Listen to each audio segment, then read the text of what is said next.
El coronavirus sigue siendo una emergencia sanitaria en el mundo. El panel de expertos de la Organización Mundial de la Salud, OMS, considera que la pandemia puede estar acercándose a un punto de inflexión donde los niveles más altos de inmunidad pueden reducir las muertes relacionadas con el virus. El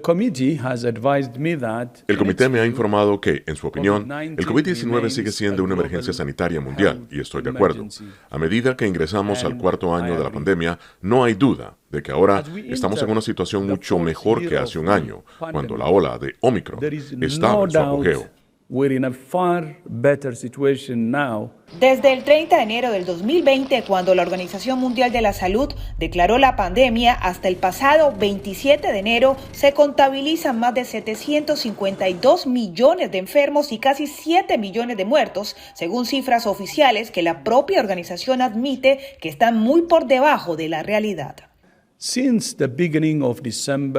En las últimas 8 semanas, más de 170,000 personas han perdido la vida por el COVID-19, y esas son solo las muertes reportadas. Sabemos que el número real es mucho mayor. Sin embargo, el advenimiento de las vacunas y los tratamientos ha cambiado considerablemente la situación de la pandemia desde 2020, por lo que se espera ver el fin de la emergencia este año, particularmente si más personas logran vacunarse. Desde Washington, Diva Lizette Cash, de La Voz de América para Telearuba. El tema más urgente de la conversación de este miércoles, aumentar el límite de la deuda nacional para evitar caer en impago, o como se conoce en inglés, default. McCarthy descartó ese resultado en una entrevista con la cadena CBS. Pero no se puede continuar con el gasto que ha generado esta inflación, que ha llevado a nuestros problemas económicos. Tenemos que controlar los gastos. La Casa Blanca ha dicho que está abierta al diálogo, pero se ha mostrado en contra de negociar posibles recortes a los programas de seguridad social. Queremos hablar mucho sobre eso, pero no tengo intención de dejar que los republicanos destruyan nuestra economía. Las conversaciones de este tipo y las discrepancias sobre el límite de la deuda han formado parte de la política en Washington durante décadas, pero ha cobrado fuerza en los últimos años debido a la profunda polarización.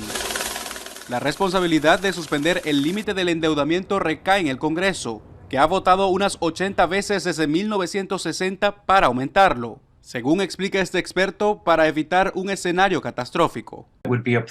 Sería un problema porque significaría un impago de la deuda nacional, lo cual desestabilizaría drásticamente los mercados financieros en Estados Unidos y el mundo. La fecha límite era el 19 de enero, pero a falta de un acuerdo, el Departamento del Tesoro anunció medidas extraordinarias para seguir pagando las obligaciones del gobierno hasta junio. En 2022, la deuda nacional excedió por primera vez los 31 billones de dólares.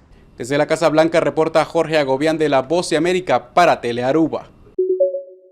Brutales de la violenta detención de Tyre Nichols en Memphis por parte de la policía local conmocionaron a Estados Unidos. 4 vídeos, publicados el viernes, muestran a agentes de la Brigada Especial Scorpion insultando y golpeando a Nichols, quien murió poco después. En varias ciudades se armaron protestas, en su gran mayoría pacíficas, excepto en Nueva York, donde 3 personas fueron detenidas.